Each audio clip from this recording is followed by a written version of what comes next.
Then I came to India in 1985 for the first time, and I felt I'm coming home.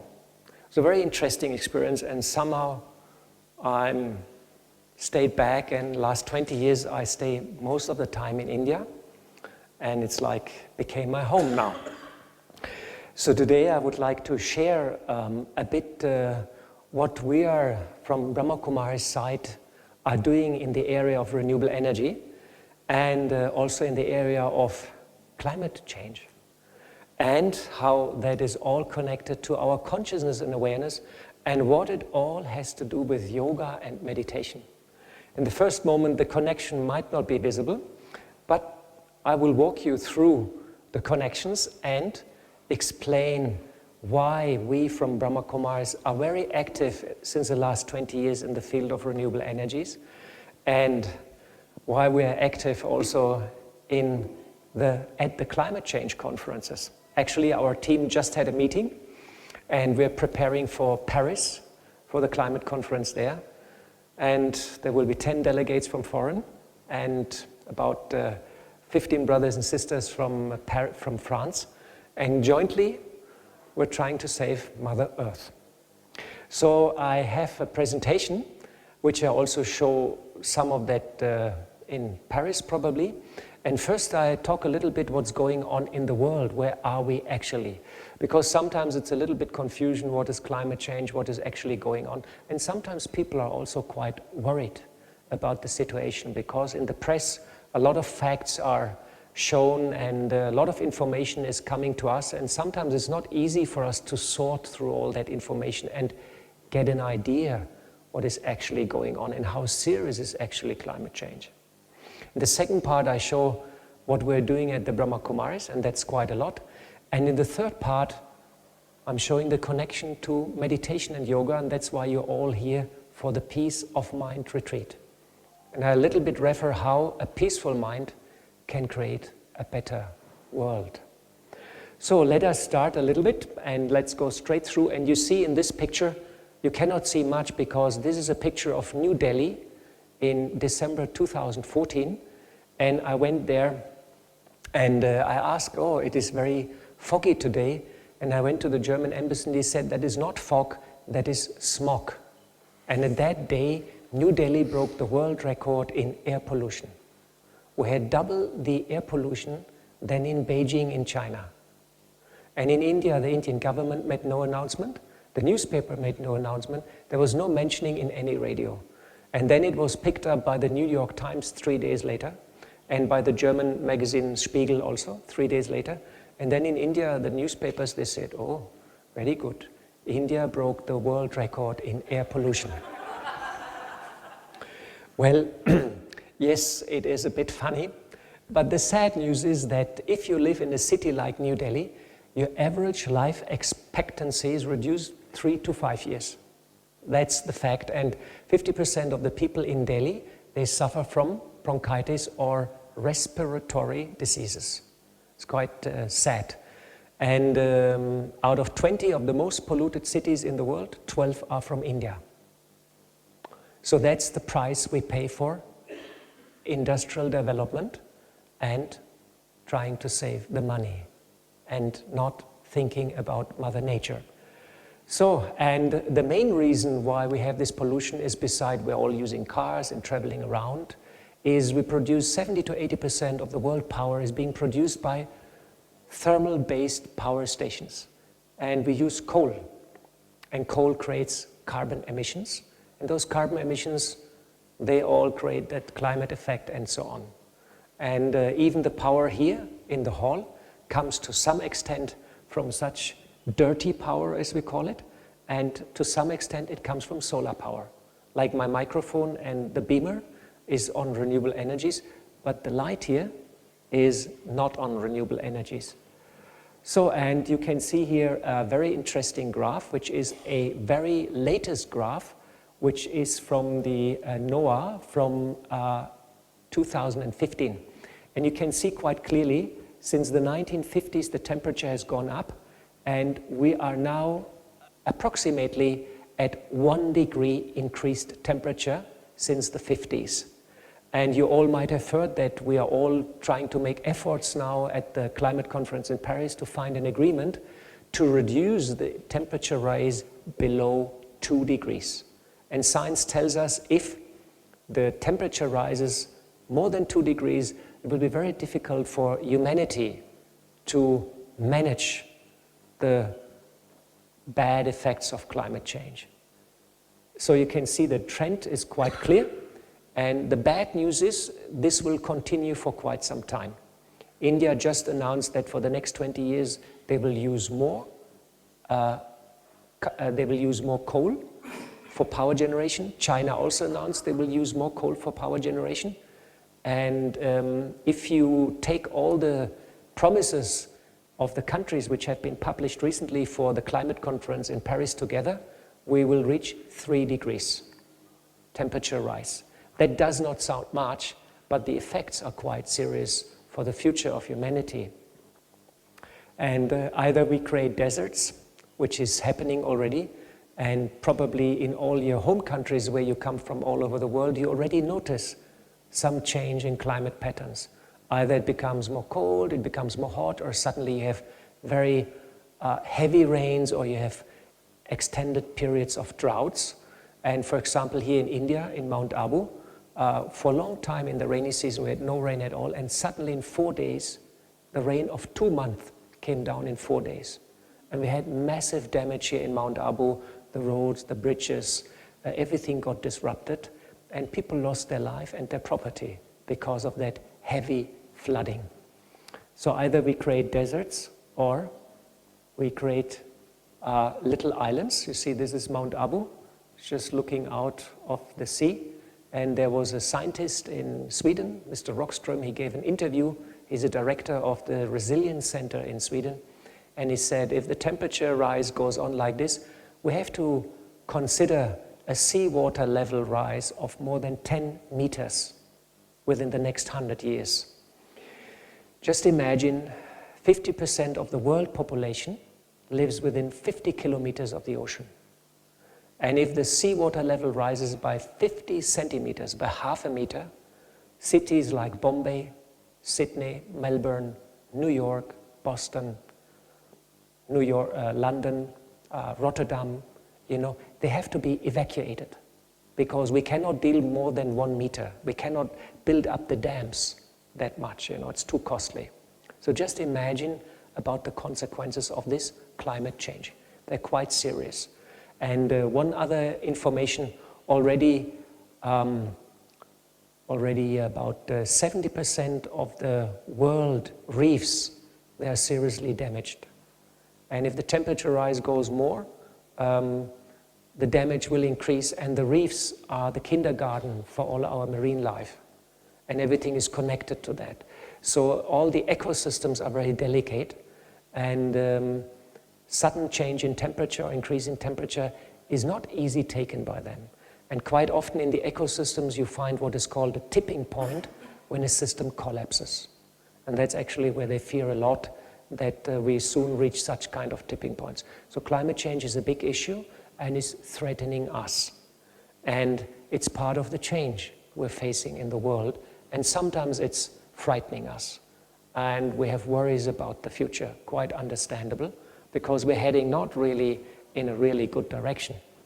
So, and one of the main reasons for all these problems we're facing is that our ecological footprint is negative. It means we're using more resources than actually Mother Earth can provide us.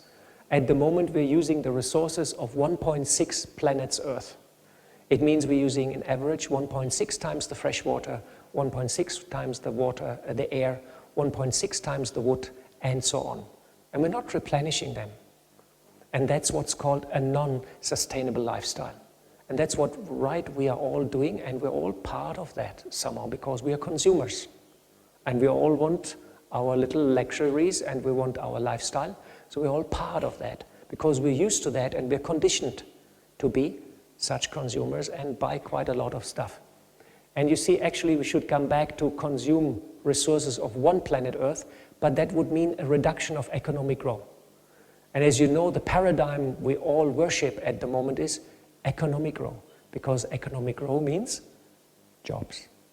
And economic growth means wealth to everybody, and it means profit. So everybody wants economic growth. And this is a bit of a dilemma because we have only one planet. Of course, Hollywood tells us many stories how we build spaceships and go to outer galaxies and then, have a bright future and find resources and all this, but it's unfortunately not going to happen. It's just a Hollywood movie. This is a myth. Energetically, it will be not possible. So, we have to come back to one planet Earth. India is using at the moment the resources of 2 Indias. So here in India the situation is even worse because we're 1.3 billion people in India and have a relatively small land mass. So we're using a lot of resources in India already. So our planet is under squeeze. This is a slide from the Resilience Institute in Stockholm, which I've taken. And we have a dilemma of human growth, we have a climate dilemma, we have a pressure on ecosystem, and we have a surprise dilemma, which can be an asteroid, or which can be an outbreak of disease, whatever, we don't yet know. Or maybe God intervenes and says something, So that's the surprise dilemma. So the planet is really in trouble. And that's quite worrisome. So, and on the other side, there would be beautiful alternatives. Here you can see that the sun provides 1,000 times more energy than actually what is our demand, our global demand. You can see here, this is the world energy requirement, and this is the solar radiation coming to planet Earth. So we get approximately 1,000 times more energy by sun than actually what we need. It's quite baffling. And why we're not using it? The big interesting question. So we're fighting for coal, oil, gas, and uranium, and these are all either dangerous or dirty energy carriers. And science tells us in the next 30 years, we should phase out the usage of coal completely. It means we should bring the usage of coal to 0 in the next 30 years. Unfortunately, the predictions are that we're increasing the usage of coal for the next 20 years. This is very difficult, So, humanity is not very smart, and at the same time, there is a relation between poverty, conflict, and environmental degradation. You see, wherever there's an environmental degradation or there is a conflict, people are migrating. And you all know about the refugees in Europe now. It becomes a big problem, and it's quite obviously that there are disconnections between conflicts, environmental degradation, and conflict. And we all have now a very explosive scenario in the Middle East. And we have wars going on for oil, we have wars going on for geostrategical interests, and we have a lot of refugees, and we may have just seen the tip of the iceberg. Who knows about it? All right. So, and at the same time, we in the West, we are big consumers. We all are very much interested in our latest MacBook Air, our Apple iPhone G6, and some latest car, and this and that, and following the fashion trends. And somehow we're conditioned. You see, this lady, she has seen 10,000 advertisements. And these advertisements tell the lady, if you buy things and you buy fashion and you buy new things, you will be happy. So the lady, she buys and buys and buys. And nowadays you buy cloth, you wash them 3 or 4 times and they don't look any more good, because they're made cheaply. And you buy another stuff because it's so cheap. And that's what the industry is doing, and that's what you're told, and that's how you're conditioned. That's how our economy functions. And Mahatma Gandhi said, there is sufficient in the world for man's need, but not for man's greed. So somehow, we're all participating in that, and we're part of it. And if you look at your home, at your wardrobe, and you look the cloth hanging there, who has too much cloth hanging in his wardrobe? I have too much cloth hanging in my wardrobe. Okay. All right. There are some hands not going up. You may be shy, or your translation may be slow, or you really don't have enough cloth, which is very rarely the case. So we all have stuff. We have too much stuff, you know. And nowadays in Germany, when there's, you know, every 6 months there's this collection, you know. The municipality says things which you don't, you can put them outside. You find incredible stuff, what people throw away. Stereo systems, bicycles, whatever you want, you get it. There's too much stuff around and we're consuming more and more and more. So we are in a consumeristic pattern.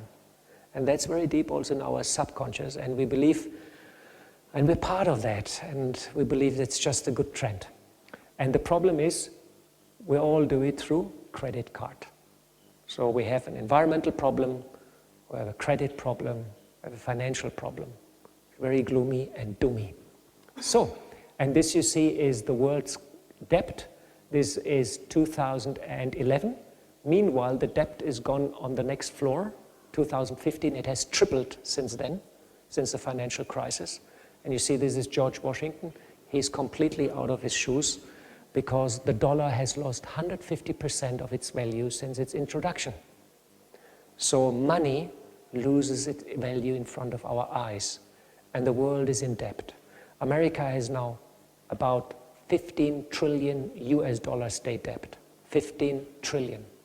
Even if they would start paying back, they would need 10,000 years to pay back. So you can understand how difficult the situation is. And if you see history, we had 200 state bankruptcies since the Roman Empire. It means a state becomes bankrupt. He doesn't pay his debt. The problem is now the whole world is one. We have one market, we have 3-4 leading currencies, we have stock markets, everything is interconnected. If China gets a cough, the rest of the world is shaking. That's the situation. So we're in a very, very delicate time, and we have to look for strategies to adapt ourselves towards that. Because just by seeing and being worried, we're not going to make any change. We might get sick, you know, or whatever, because we get unhappy, but that's also no solution for us. And we all came here together to learn to be very, very happy, to be very powerful, to be very peaceful, and to increase our inner resilience. So, therefore, the Brahma Kumaris has set up about 10 years ago an environmental initiative, and we want to create a climate to initiate a change. And we advocate certain values and virtues, and we go to those conferences and we highlight the connection between our consciousness, our awareness, and our attitudes, and our actions, and the situation in the world. And we tell people, change your awareness and your attitudes, and you will have an impact into the world. And 8 years ago, there was a climate conference in Copenhagen, and then all those government people came to us, you know, in nice dress with tie, very formal, and they said, what are you yogis doing here? You white-dressed yogis. They told us, we only need money, we need technology, and we need a strategy, and we'll fix the problem. No problem. Now, after 8 or 9 years, the same people come to us and they say, oh, please teach us meditation, because our approach has failed, and we're completely frustrated. So you can see how time is changing. So in your welcome pack, there was also hopefully a brochure about our environmental initiative, and there is a webpage with many good ideas. And our sister Sonia is also here. She's our secretary and manager of the green team, and maybe Valerian is also here, and we can help you and have a discussion if you're interested to learn a little bit more about that. And we advocate that any change has to come from the self. Whatever change I like to see, I have to become the example. I have to walk the talk. And that's quite often, unfortunately, not the case. So we try to inspire people to change their life and their attitude first. Because if I change, I can influence, inspire my family, my community, country, life on earth, and then future generations. So we advocate a green lifestyle, also in our environmental wing, and we advocate the 4 R's. Rethink before you buy something. Reuse things before you throw them away. Reduce your consumption and recycle. These are the 4 R's. And all in your personal life, you can look, where do I use too much of this, where I use too much water, where I use too much of food, throw it away. Where do I travel too much with my car? How can I share facilities? How can I make a difference? And we made a policy, drafted it, and we circulated among all our centers. Brahma Kumaris has 7,500 centers in India and around 800 centers abroad. And we try slowly to make them green. Of course, it takes a bit time, because you have to change the attitude of the people. But you can look in your personal life and see where your behavior can make a difference. And you can do an energy audit, and you can look into energy, water, and into waste. Who is recycling the waste? Anybody is doing that already? Okay, all right. And are you looking into your water consumption? Okay, see, slowly we're all wakening up and we change our behavior. But it has to go much further. Good. So we also highlight the connection between ethics and a profound future development. We always say that ethics and moral principles, they have to come back into business and they have to come back into policy. At the moment in business, it's all about money and profit. It's not about producing good products, long-lasting for the community. It's about making in the shortest possible time, the maximum of money. So if you bring ethics into business, this will change. People will produce for the community. And we also want to bring ethics back in politics, that politicians take such decisions not to be re-elected after 4 years, but which are really beneficial for the future of mankind. So we very much talk about values and ethics also in all our programs and presentations we have within the environmental initiative of the Brahma Kumaris. So now I talk a little bit what we're doing at the Brahma Kumaris and at our headquarters. You are here in the Gyan Sarovar complex, and 3 kilometers from here in Mount Abu we have the Madhuban complex, which I think you will visit tomorrow. That's the old headquarters. And we have around 800,000 regular students or followers, you can say, who practice Raja Yoga meditation. And we're also closely connected to the United Nations.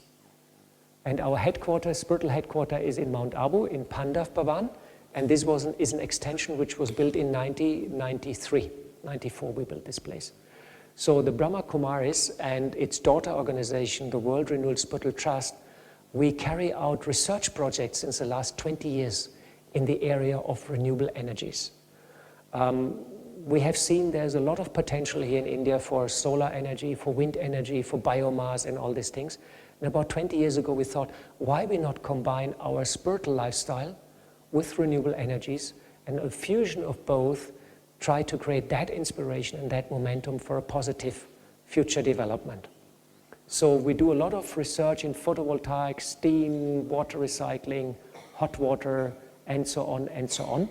And we are meanwhile a recognized solar research center by the government of India. And this is how Gyan Sarovar looked like when we got it. This is the little cute house behind, where's the golden dome, where's the little fountain. And this was Gyan Sarovar when we got it, 1993. And this little house was the first building, and then we started planting it and protecting it from the goats and from the cows. And now it looks like that. It's the same photo from the same place. So you can see the transformation of the place. The birds come back, the insect come back, wildlife come back, cool climate come back, air is filtered. So, and a small step at your doorstep, you can make a difference by planting trees, and you can make a change, a positive change. And you can inspire people also. So that's what we did with Gyan Sarovar when we got it. In 1997, we have set up a first solar steam cooking system in our kitchen here. And if you go after your meals once on the rooftop, you might see on top those dishes. So what happened is those dishes, they concentrate the sunlight, and we focus on the receiver. In the receiver is water, and we're getting steam. And the steam we send to our kitchen, and the food which you are eating in Gyan Sarovar is partly cooked by sun energy. That's a good news. So, and this was a research project which we carried out in 1997. And the good news is the system is still working like a clockwork, which is something exceptional.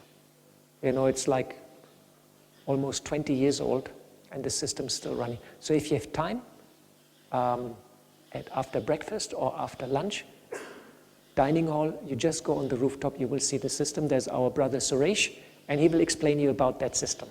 He's very happy to explain you the connection between solar power and soul power. So then in 1999, we set up a similar system, but much bigger in our Shantivan complex. And Shantivan complex is down in Abu Road, it's about 27 kilometers from here. And when you leave, or you might have come, you might have seen it. There we can accommodate 20,000 people. And this was funded by us, and we produce 3.5 tons of steam, and we cook 35,000 meals every day by solar energy. This is one of the world's largest solar cooking systems. And it's also fully operational since 1999. And you see here an aerial shot, and you see here the solar cooker on rooftop. And we have also photovoltaic here, and we produce also solar electricity. So here you can see a close-up picture how those dishes are functioning. So those dishes are following the sun, and the sunlight is always focused on the receiver. Inside the receiver is water, and the water is boiling, and we have steam. And the steam we send into the kitchen. And you can see all the work, the welding, the design, the installation was done by our own team. We did insulation, mass fabrication. This is our kitchen, and here comes the steam, and we inject the steam into the cooking vessels, and we cook lentils, rice, dal, and vegetables. We cannot fry. That would mean a too high temperature. And we cook for all these people. This is the main gathering of the Brahma Kumaris in Shantivan, in our main hall. So you can imagine how important it is to have a stable supply to our people and have always steam available. So, and here you can see our solar steam cooking system, which we set up in Global Hospital. I think tomorrow you're going to the Global Hospital, so if you go around the hospital and backside, you can see that system. We increased the dish size, and we produce 1,000 kilograms steam, and the system also works very, very, very regular and very perfect. And we also send steam to sterilization, laundry, and to the kitchen. Can somebody check that noise there? Some music is going on, some testing. All right, and you can see we did a lot of insulation here, and it's always our aim to reduce those losses. And this is our system in our Panda Bhavan, which you're going to visit in the next days. And we also promote the solar cooking box. And the solar cooking box is very simple and very easy.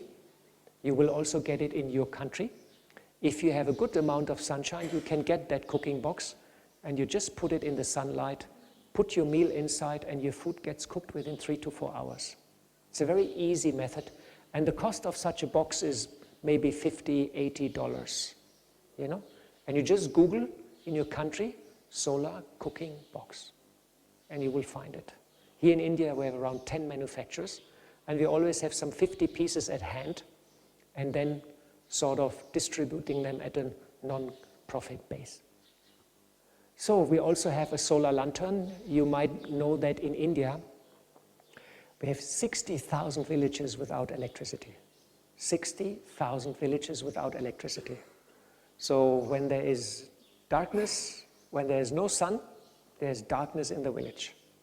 So what we do is we promote this solar lantern, which has a small solar plate, a lantern with a small battery, And just last summer, we distributed 8,000 lanterns to all our centers, and also to the foreign centers, to inspire our people to make use of them. And you know what happened? In this summer, when we had this torrential rain, the power in Mount Abu failed for 10 days in a row. So we started the generator in the morning and the evening for 2 hours to save diesel, because we were not sure how long the power cut is going to take place. And so our brothers and sisters, they all used the lanterns, and they were very happy. So you can imagine how important also such small gadgets can be in order to sort of help people in a practical way and inspire them to go further. All right, this is a picture which is taken backside of this hall on the rock behind the Harmony House. We have a lot of photovoltaic installation here in the campus. We have around 150 kilowatt of photovoltaic electricity here. And we produce this electricity, send it to a battery, store it, and you might have seen that we have everywhere small extra lights, and sometimes the main light goes off and then the little bulbs go on. This is our emergency light. And in Gyan Sarovar we have 300 emergency lamps. Our meditation rooms, they run on solar. Most of the computers, they run on solar. And we have our own connections everywhere and supply to quite a lot of departments and areas. We supply solar power. So for example, in the kitchen, we also supply solar power to some pumps, and also water pumping we're doing to some extent with solar power. Also street light, some extent we're using solar power for that. So that is produced by those cells. They're quite reliable, very cheap, and the price has collapsed by 70% in the last 4 years. So these solar plates are almost at par from price relation to conventional power. There is actually no reason not to use them. And there's maybe in the next years a big change is gradually going to happen, that all these solar plates will become more and more mandatory and into usage. So this is our Om Shanti Retreat Center, which is near New Delhi. It's about 50 kilometers outside of New Delhi. And in this place, we are having installed 400 kilowatt of photovoltaic, plus a solar steam cooking system. And this place is almost independent. So therefore, we got some subsidy from the government of India. We are working very closely in the last 20 years with the German government, with the Indian government, and we do a lot of research projects, and sometimes we're able to get some funding, some help, some assistance to install those kind of projects. So this place is almost independent from the outside grid. And they have 40% power cuts in Haryana. So you can understand 40% of the time the power is cut. So you can see we do installation, welding, foundation work, installation of solar plates. We do all with our own team. And we have 8,000 of these batteries, and we maintain also these batteries ourselves. All the systems you are seeing, they are worth millions of dollars. And we have sort of accumulated them over years, doing one project, doing the next project, always look a little bit into funding, which is rather very difficult. You know, it's not easy to get the funds together, but somehow with the blessing of the institution, the seniors, and good wishes of everybody, we were able to execute many of these projects. Now I would like to show you the latest project we're doing. This project is called India One, and it's a 1 megawatt solar thermal power station, which we're executing at the moment in Shantivan in Abu Road. And this is a $15 million project. And we get substantial funding from the German government, from the German Ministry for Environment and Nature Conservation. And we get also substantial funding from the Indian Ministry of Renewable Energies. India has a ministry only for solar energy. It's quite unique in India also. And you can see we get the funding, and we work with a very famous research institute in Germany together. And this is a research project which produces solar power, and it has storage. We can store the energy overnight. The storage of the solar power is the critical point at the moment. All around the world, all the research institutes, all the governments, all the companies, they're working on storage. How to store energy cheap and efficient. So Brahma Kumaris also works in that field, and we're quite good in that, despite we're doing it as a side job, you know. So you see, we had to build for this a very big dish, because with our small dishes, we were not able to have enough power. And this is a 60 square meter dish, and it consists out of 600 parts, and it's our own in-house development. You see the happy three inventors, and we concentrate the sunlight into this receiver, and this receiver is made out of 3 tons of cast iron, and we heat up that cast iron to 500 degrees. And you see here we do a focus test, and the maximum temperature we can achieve in the focus is 1600 centigrades. If you have this temperature, metal will start melting. So that's a very bad temperature. So we already melted so many things with that solar dish, you know, when we were not paying attention. We melted water tanks and other metal structures. So we're very careful what we're putting in front of that dish. So now we limit the temperature to 500 degrees, and we store the energy in this receiver, which is made out of 3 tons of cast iron. We heat it up to 500 degrees, and it's insulated, and we can store the heat overnight. And whenever we want steam, we pump water through that receiver. And the heat of the receiver goes into the water, produces steam, and the steam goes to a turbine. So, and you can see here we have our own little tracking computers, all in-house development. We have our own structural engineering department. We have our own computer programming department, and everything will be digitally. We can control it remotely. And you see this is our Shantivan campus. Here's the solar land. And this is the layout of the field. And this is the latest picture of the project. I have a little film, but it will take 4 minutes. Should I show it to you? I show it to you. Come on. So I show a little film. Let me see if I can do that. Okay. Here we are. And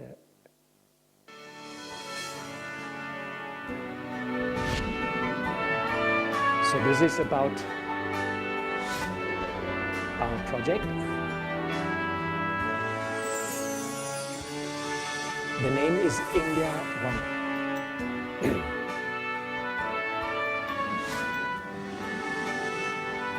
1. The World Renewal Spiritual Trust is a daughter organization of the Brahma Kumaris and works very closely together with us.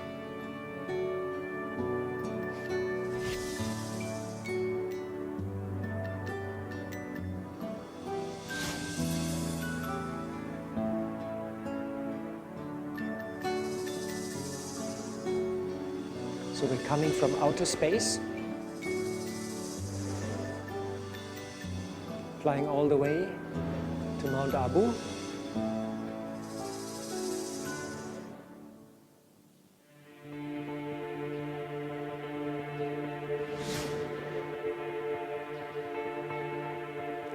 There's our Shantivan campus. Here's the Shantivan campus. And here we are in Mount Abu. And you see we have to build 770 dishes. And we produce electricity for 24 hours.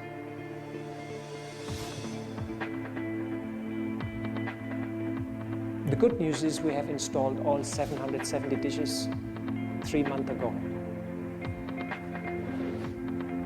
And now we have to install 770 receivers. We have to install 3,000 little motors, run 20 kilometers of cable, 10 kilometers of pipe. And we hope by March, April 2016, we will go operational.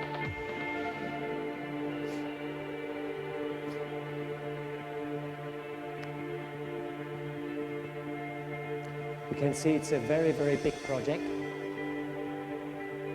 This is the turbine from Siemens. It's already installed. And we had to set up our own workshop.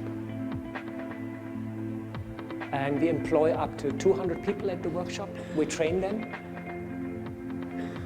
We make quality control. We educate them. We have plasma cutting.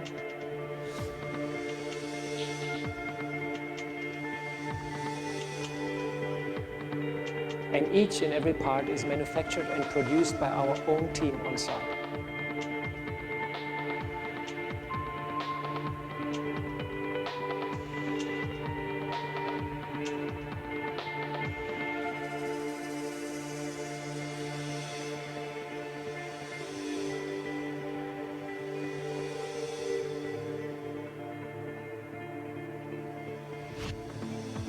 So then we put all the mirrors on top with a special glue, which we have tested in a climate chamber for 2 years. A lot of work is going into that. We're working since the last 5 years on the project.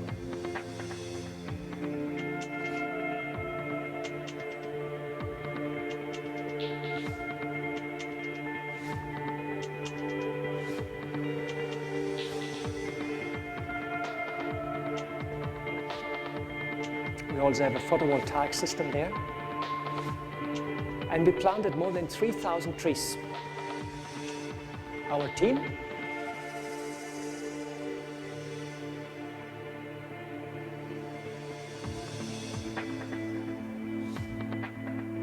and it's a technology which is developed also for India, and we hope to replicate it.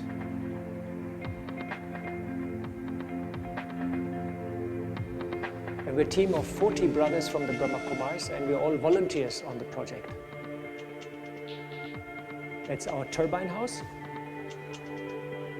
and we expect 25 years lifespan. This is old, this 6 months more. You know how it is. You have a project and then so many things may not go as per plan. All right, we are also on Facebook and we have a webpage, and you're welcome to have a look to our project. So that was the little film which has given you an idea what we're doing. Okay. No, I don't want this. I want that.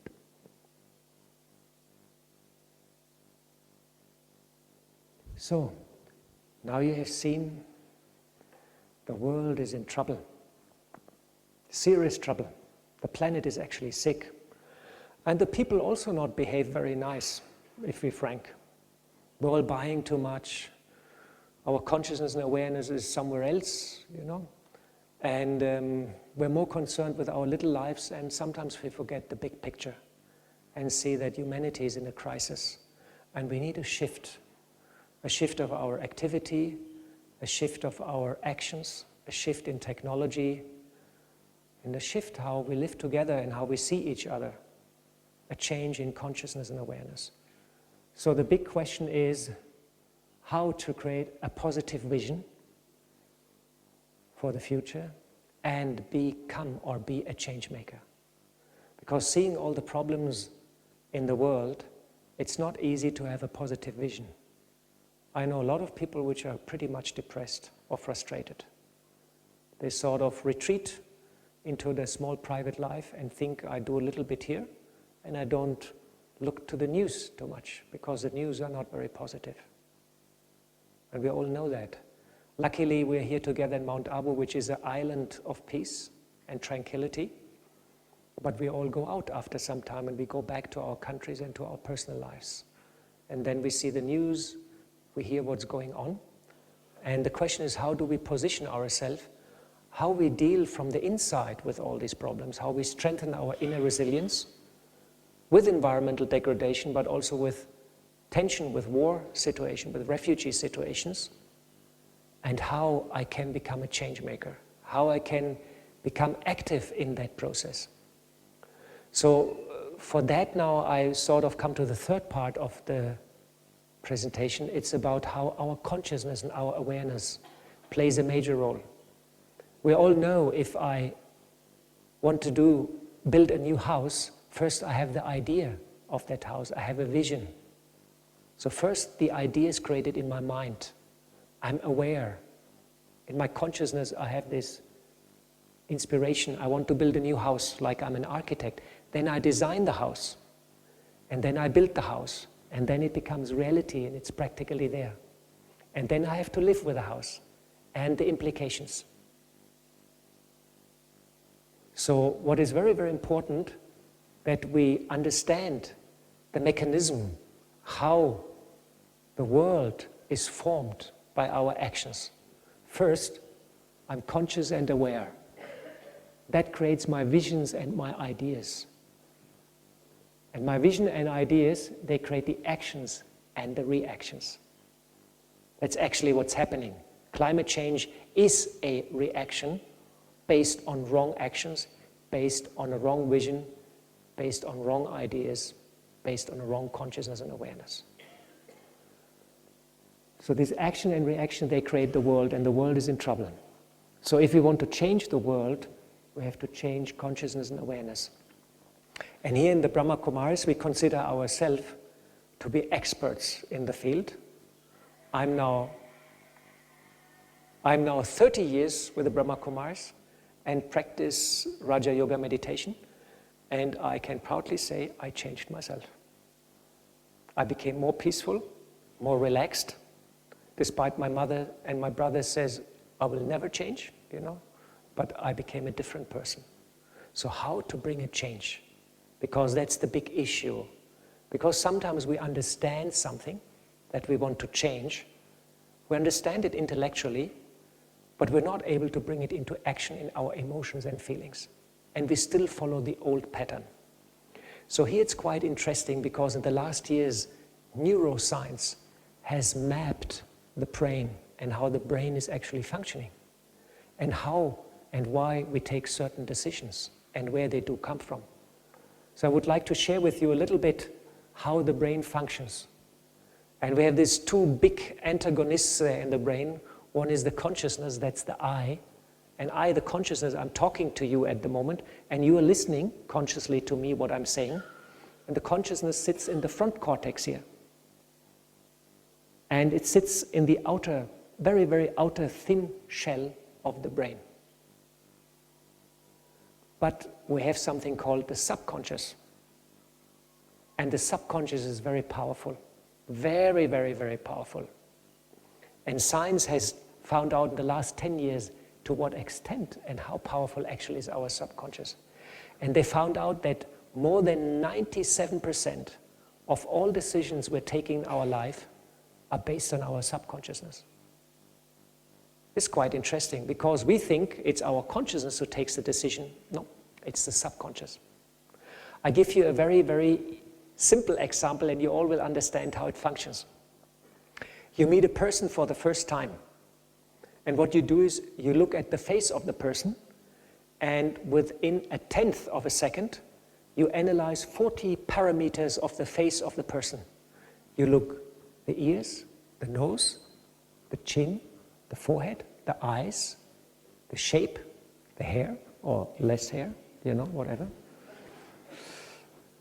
And you analyze that picture, and then you take that picture, and in the next tenth of a second, you compare that picture with your database. And your database, your storage is in your subconscious. Any face you have seen in your life, including the emotions connected to that face, are stored in your subconsciousness. And then, within the next tenth of a second, comes the message back from the subconscious, relax, that face is similar to your mom, you can trust him. And you know what happens? The next tenth of a second, before you take in a breath, you're flooded with positive chemicals like dopamine and so on, and you relax. And you say, oh, hello, mama. It's not that bad, but it's almost like that. And you think this was your own conscious decision that you liked that person, but the decision was taken by your subconsciousness. And you're not aware of that. because there's something very strange going on. The subconscious is so smart, it brings that idea up, it comes to your front cortex, to your consciousness, and you think that was your decision based on that face. But it's actually based on previous experiences you have taken and recorded in your subconscious. It means 97% of our decisions we take day-to-day life are based on our previous recording. We are following an old program which is in our subconscious. And the reason is it's much more economic and efficient for our brain to work in that fashion.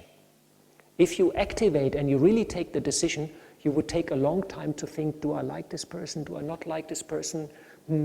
What should I do? And it would be too much for you. So you always go to your subconscious. Subconscious says, like that, you like this person, he looks similar to your mother. This person might want to rob your money, and loot you, but you trust him.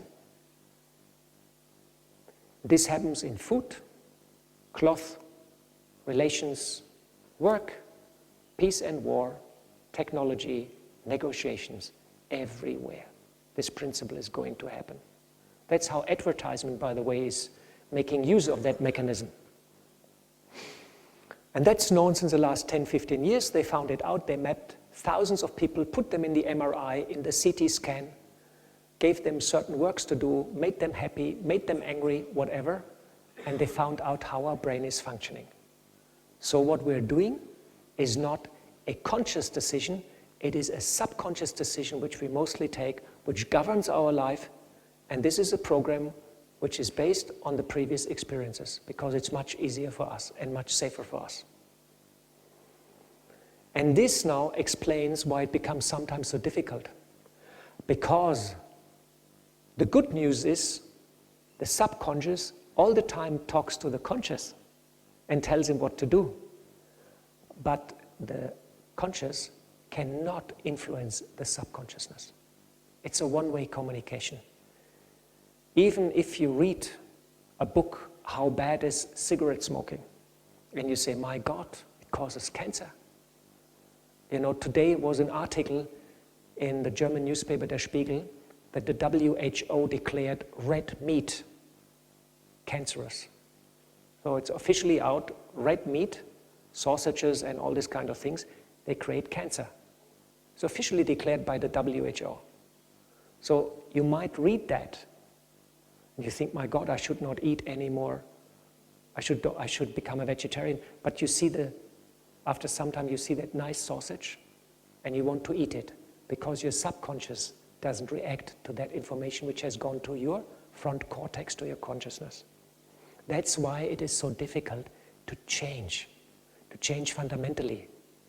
And this is why it is so difficult to steer the world in the positive direction, because all the fears, all the worries, all the negative impressions, all the traumata which we have experienced since childhood, since pregnancy, they're all recorded in us.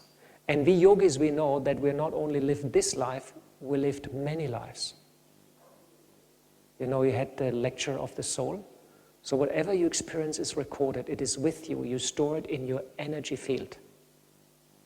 It's stored in your subconscious and it influences you all the time and it guides you through your life. This mechanism is very powerful. It's very difficult to change it. Psychologists, they always come to that barrier where they can't treat the patient anymore. Now we have a big problem in our consciousness and our subconsciousness. We all face an information overload. Who is a bit overloaded with information? I'm overloaded. I get too many emails. Okay, most of you are a bit overloaded.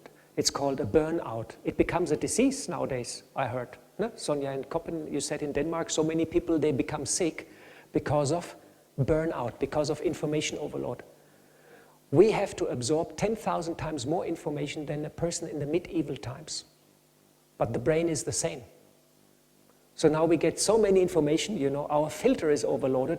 We just say, we try to shut off. So our subconscious is overloaded, our consciousness is overloaded, and we're following an old program which has been created long time ago, based on our experience which we are recording and memorizing in our subconscious. And this is why it makes so difficult for a change. Now in psychology they found out that it is very difficult, nearly impossible, to override that old program. They tried it with people with schizophrenia or people who have wrong behavior patterns and all this. And over 10 years they analyzed the people, and they analyzed also different treatment methods, how people can change, how they can become better, and how they can overcome negative trends within them. And they always came to that barrier where the subconscious does not show the flexibility. And it's almost impossible. It looks almost like these informations and behaviors are hardwired into the subconscious memory, like chips, like ROMs. Like ROMs, I think, ROMs. It's hardwired. So they came to a barrier, and they really didn't know how to go further. That's why psychological treatments, they give an effect in the beginning, but quite often after some time you have a fallback, you have a flashback. Now they found out something very, very, very interesting. We talk all here about yoga or meditation. Yoga is an old Sanskrit word and means connection with the supreme or the divine for self-enlightenment. Now that's something a bit wishy-washy, and you know, our science does not really like religion or belief systems very much, because they say that is not scientific. This had not been published in a review paper, so we don't believe it. Huh? Okay. So what we did is, in the last 10 years, tons of experiments have been carried out in these areas. And they took yogis, and they took monks, and they put them in the MRI and in the CT scan. They measured their brain activity, and so on and so on. And they found out something very, very fundamental, very surprising, and very thrilling. It's actually magic, and they don't know why, and they don't know yet how it happens.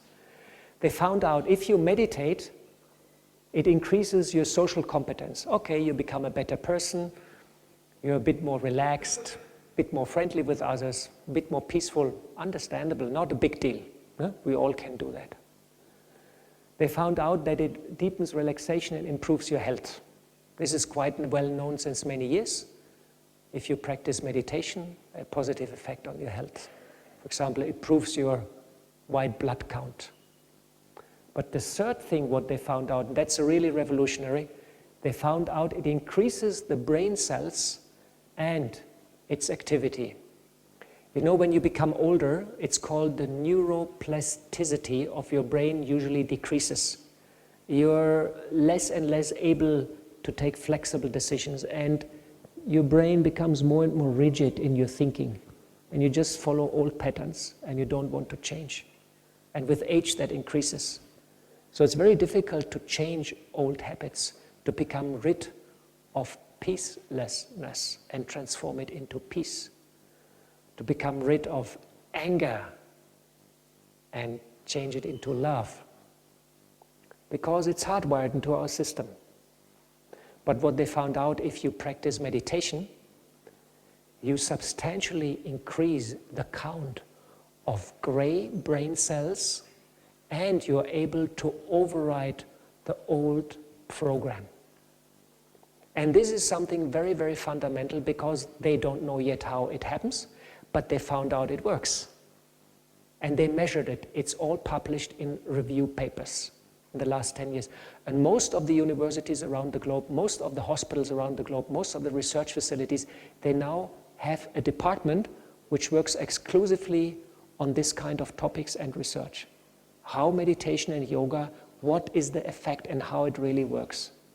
The beautiful news, they have confirmed this, you will be able to change yourself from the deep within. And you're able to become, from the deep inside, a peaceful person and a very relaxed person and a very happy person. And you're able to deal with your worries. You're able to deal with your childhood fears. You're able to deal with your night nightmares and change them into lightmares, into happiness. Understand? And that's what the world is suffering at the moment. It suffers collectively from too many people's nightmares, too many worries, too much fear, impurity also. And meditation is able to reverse this project, this process. And this is the fundamental news which I would like to share with you. And this is actually what we're all learning here collectively, and that's why you came here, because through the meditation, after some time, your activity in your brain changes, you get more gray brain cells, the neuroplasticity is increasing, and you create totally new neuronal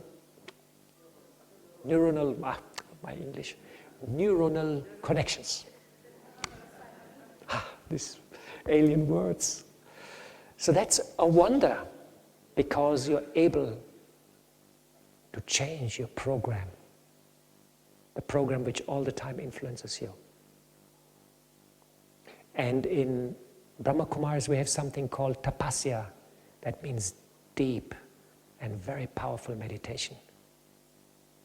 And that's when I personally quite often feel how that peace comes, and that peace stays with me. It's like a cloud around me. Nothing disturbs me. It's very wonderful. It's scientifically proven now. So you learn here meditation after a scientifically proven method. And you're able to override your old program, increase your gray brain cells, and become alert and fresh. And change old habits. You always want to get rid of them.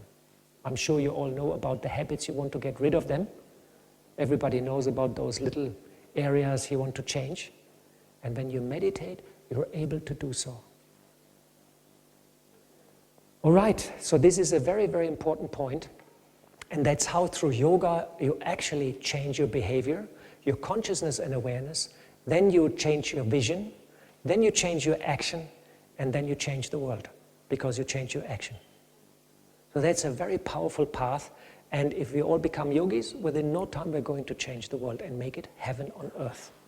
So, now, one effect of yoga which is quite clear, I've described it. You meditate, you change your awareness, you change the program, you change your actions. You become a good guy, or a good soul, a positive soul. But there is another effect which is also being found out by science in the last years. That's quantum physics, And what they found out, the consciousness of the observer influences the scientific result. There's a very famous experiment. It's the experiment with the light beam. And they observe the light beam, and if you observe it, it's a particle. And if you don't look at it, it becomes a wave. And then you look back, it's again a particle. You look away, it's a wave. Then again you look, it's a particle. So what is it? And this tells us the consciousness, the awareness of the observer is connected to the physical reality. This is what these experiments tell us. And Albert Einstein says, have this imagination because it's more powerful than knowledge. So this is now the science of the heart. This is the science of your vision. This is the science of your powerful thoughts. Have this power of imagination because it's more powerful than knowledge. The knowledge of the front cortex, which sits here. It's the knowledge of your heart, your feelings, emotions, and your thoughts, which you send all the time. And in the last 30, 40, in the last 50 years, many of the universities around the world have done hundreds of experiments where they measured and have proven the connection between consciousness and the physical reality out there. I, as the observer, I'm able to influence directly decisions in the physical reality. And we yogis, we go a step further and we say, I, the consciousness, I'm talking all the time to the world, and the world talks all the time to me back. Now the issue is, in India we have a deity. He's the destroyer, he's the creator, and he's the sustainer. So we all are at the moment in the mode of sustaining, because we follow our subconscious program, which has been created in the past. So we all sustain the past. We sustain the worries of the past. We sustain the traumata of the past. We sustain the fears of the past, and we're not touching it because we're scared. If we now practice powerful meditation, we're able to change that. We bring in light in the whole process. And then we change the vibrational level. We're talking to this world outside. And this world is a reflection of my consciousness and awareness. This is a very, very powerful point. And if you are aware that you talk all the time to matter, you talk all the time to your friends, to your soul friends, and we're energetically all the time connected, you start looking into your thoughts. You know, and they made the count about thoughts. And I think you had some experiment here in the seminar about thoughts. How are your thoughts? Are they positive, are they neutral, or are they negative? And many people are 45, they made a count, 45% of our thoughts were worried. We are thinking about the past, what happened there. 50% of our thoughts were worried about the future, you know? Like when you guys go here next week, you have to go back to your job, and you have to pay your bill, and the car needs a repair, and the hot water geyser is not working properly, and you have to go to the supermarket and check that you get food and all this. So all the times we're thinking on the future, and we're creating our future by that thought process, because all the time we project thought energy into this realm. And these thoughts, they have an effect, as we know from quantum physics. So all the time we sustain. And we're not able to destroy old habits, and we're not able really to create new, because we're not touching our old programming in our subconsciousness, because we're scared and we don't know how to do it.